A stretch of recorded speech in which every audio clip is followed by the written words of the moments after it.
আজ নীল ষষ্ঠী। স্বামী সন্তান সহ পরিবারের মঙ্গল কামনায় নীল ষষ্ঠীর পুজো করা হয় ভক্তির শ্রদ্ধা ভরে। বাঁকুড়া জেলা জুড়ে স্বামী সন্তানের মঙ্গল কামনায় নীল ষষ্ঠী ব্রত পালন করেছেন মায়েরা। প্রতি বছর এই দিনটি বিশেষভাবে পালিত হয়।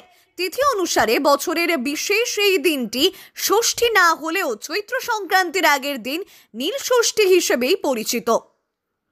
শুক্রবার সকাল থেকে বাঁকুড়া শহরের সংলগ্ন এতেশ্বর শহরের হরিশ্বর শিব মন্দির, তালডোংরা, ভীমরা, কেশাতরা, মহাকালেশ্বর শিব মন্দির সহ জেলার সবকটি শিব মন্দিরেই মূলত সন্তানের মঙ্গল কামনায় পুণ্যার্থীদের ভিড় লক্ষ্য করা যায়। সকাল থেকেই মন্দিরে মন্দিরে চলছে পুজো পাঠ।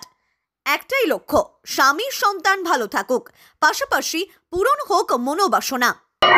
আমরা করি স্বামী সন্তানের মঙ্গলের জন্য করি।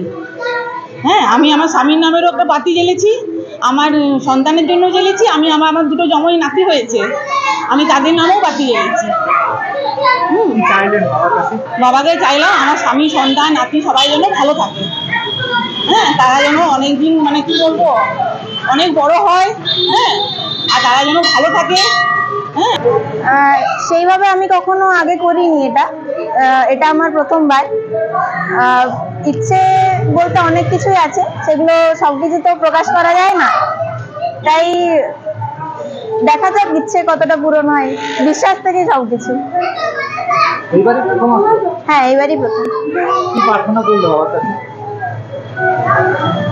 নিজের জন্য কিছু, সবার জন্য কিছু।